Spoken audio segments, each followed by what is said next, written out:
Et salut les amis, j'espère que vous allez bien les Sagittaires. Donc on y va pour votre guidance sentimentale relationnelle. On va voir quels sont voilà, les messages pour vous. On y va. Allez. On a les pensées et on a l'inquiétude. Ok. On a un timing parfait. Donc peut-être là, il y a des personnes voilà, qui s'inquiètent beaucoup, qui sont beaucoup dans les pensées, qui ressassent peut-être aussi des choses ou qui attendent de quelque chose, qui attendent peut-être voilà, des nouvelles de quelqu'un, le retour de quelqu'un, ou peut-être simplement qui sont inquiets si vous êtes en couple pour leur conjoint. En tout cas, voilà, il y a des inquiétudes, il y a des pensées qui voilà, n'arrêtent pas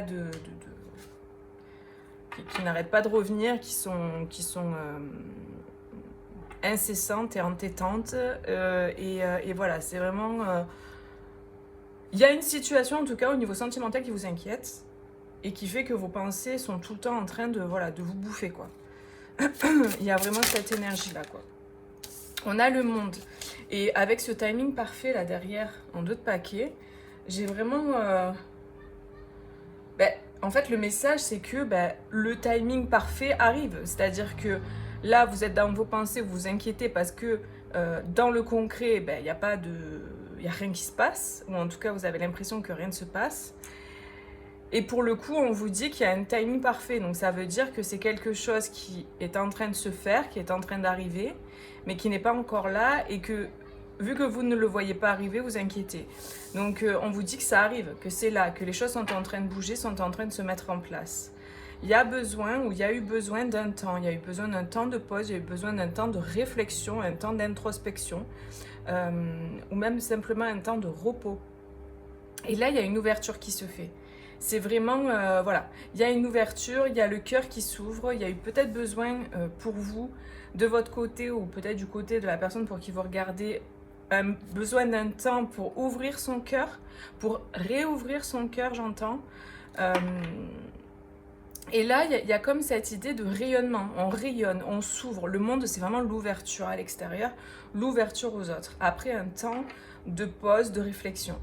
Pour certains, ça peut être un conseil. C'est-à-dire qu'on peut vous dire, voilà, vous êtes beaucoup dans vos pensées, vous ruminez énormément, vous vous inquiétez beaucoup dans la situation dans laquelle vous êtes au niveau sentimental, parce que peut-être vous êtes célibataire, peut-être que vous êtes en âge d'avoir des enfants et vous vous dites, le temps avance, j'ai trouvé personne et peut-être que je n'aurai pas d'enfants. Ça peut parler aussi à certaines personnes.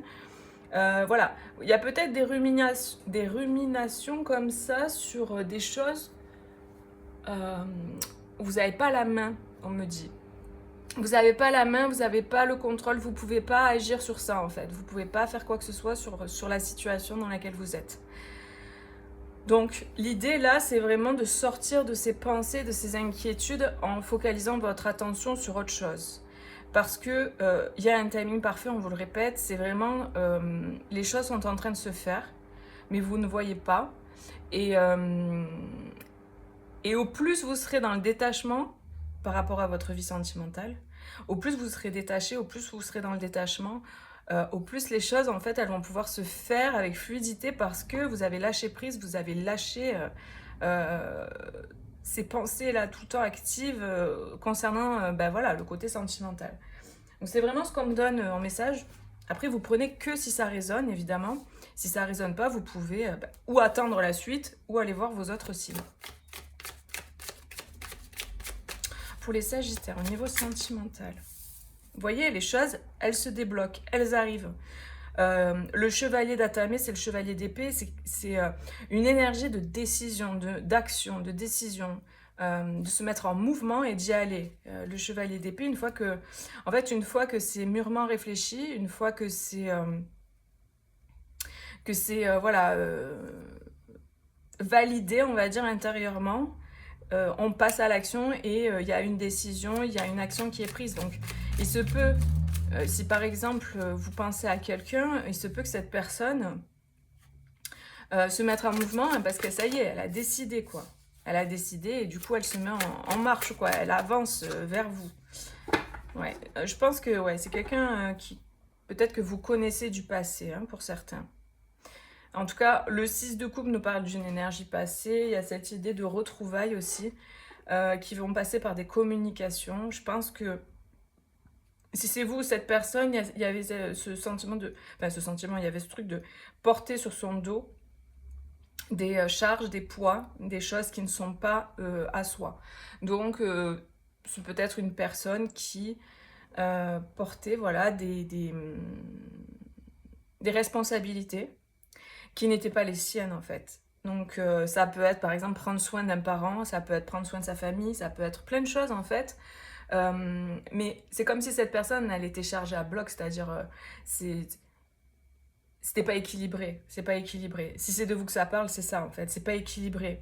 Donc pour moi il y a vraiment quelque chose du passé qui s'arrête parce que c'était souffrant, le 3 d'Atame, c'est vraiment c'est une carte dure quoi, c'est quelque chose de très souffrant, le 3 d'épée.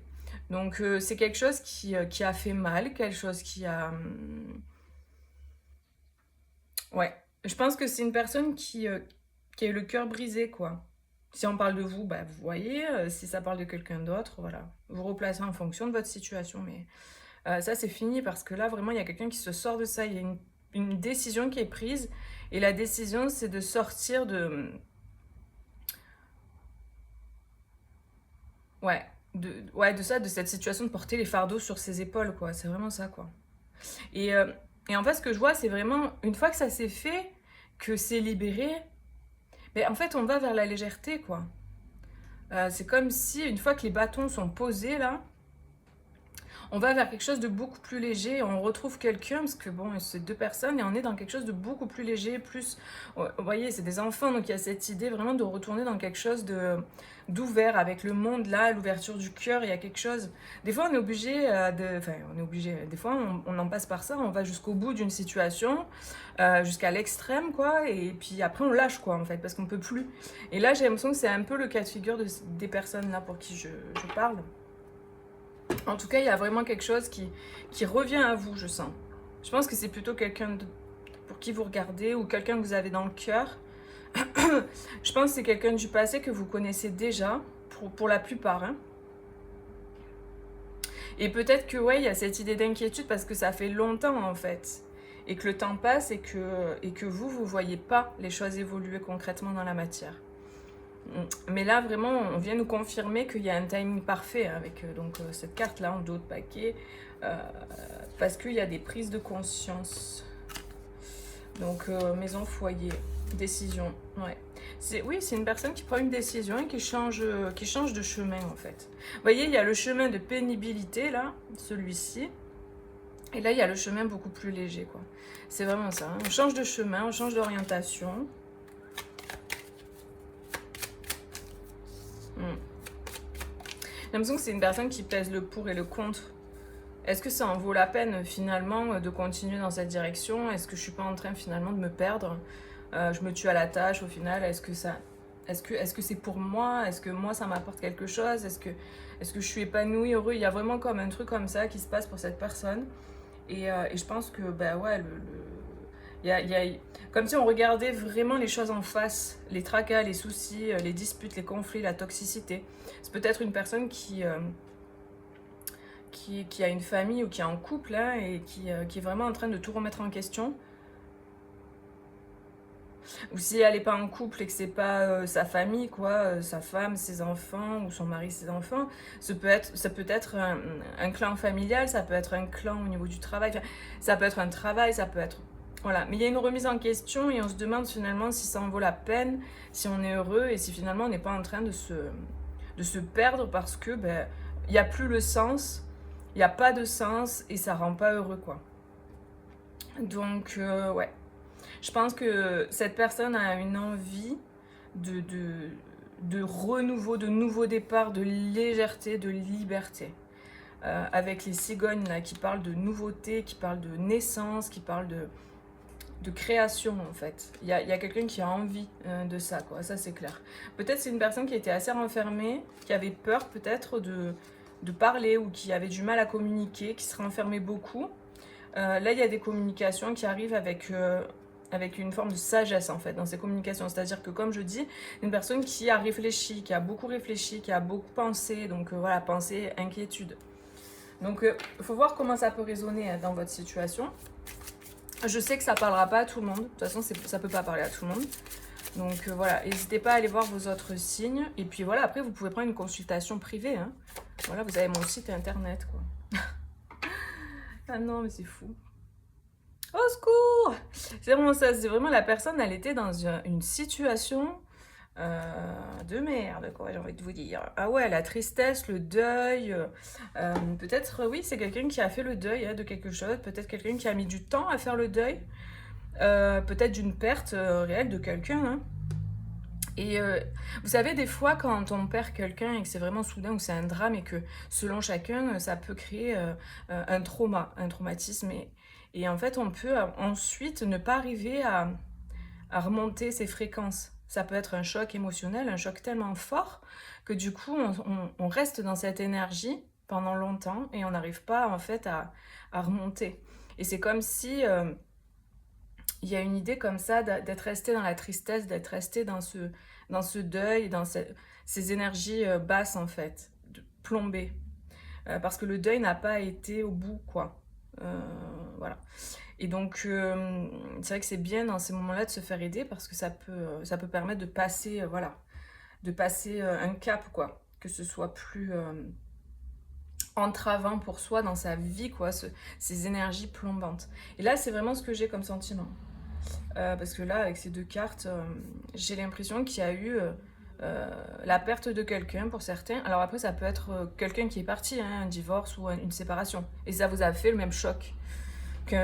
Voilà, ça a été traumatisant peut-être parce que inattendu. Et c'est comme si là, il y a comme un bilan quelque part aussi qui est fait sur ça et des prises de conscience par rapport à ça. Donc voilà ce que je peux vous dire par rapport à ces énergies. N'hésitez pas à me dire si ça vous parle et puis à mettre un petit like sur la vidéo, voilà, pour encourager mes vidéos, mon travail. Et à vous abonner si c'est pas fait. Moi, je vous fais des bisous et je vous dis à bientôt. Bisous, ciao, ciao!